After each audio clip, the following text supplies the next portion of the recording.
You? Stephanie, thank you so much and welcome to our show. It is an honor to have you on to talk about, basically a topic that most people want to sweep under the rug. Yes, yes. Thank you for having me. I'm so glad to be with you this afternoon. I appreciate you. Well, we appreciate you writing the book and being an advocate for women. And I want to make sure I emphasize this, men as well. And I understand that you were a product of abuse in its many forms. Many people do indeed hide that fact and keep it buried down within. What gave you the strength to make it your cause? Well, I didn't realize just how devastating the abuse was on my life. I mean, it was just, it had so many effects. I could go on and on. It snowballed from the age of 5 until when it started until I was 13, and then way past 13 years old. And once I realized that, and I started looking back at the choices and the decisions that I was making at 15, at 16, at 19, at 20 years old, and how it was still affecting me as a married woman at 27, I realized, okay, I absolutely can't be the only woman in the world that is feeling this way, that is engulfed in this pain and this hurt, and really didn't know why. I really didn't even understand why I was hurting. And then once I realized that, Clark, I said, you know what? I can't sit on this. I have to help someone else. Wow. What a honest, explanation of that. Many are facing. Was it difficult writing the book, The Enemy Between My Legs? And second question, follow up to that, how did you come up with the name?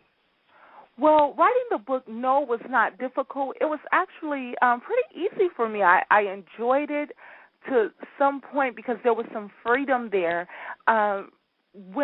By the time I started writing, I had already started going through this major healing process. See, I had started really facing the fact, okay, Stephanie, you were molested for many years by many different men and young men, kids in the family. You need to deal with this.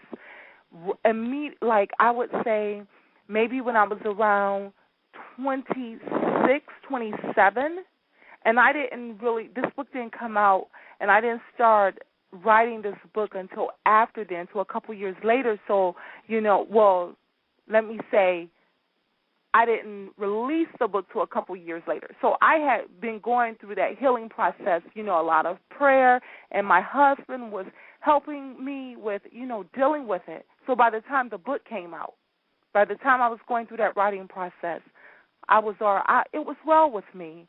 The title, it's interesting. I was reading a book. I looked on my bookshelf one day. I used to do PR for book authors. And at the time, I was helping to do PR for Bishop Paul Morton. And he had a book the title talked about the enemy being in your head, that it's all a battle in the mind. And I looked at that, and I just heard the enemy between your legs.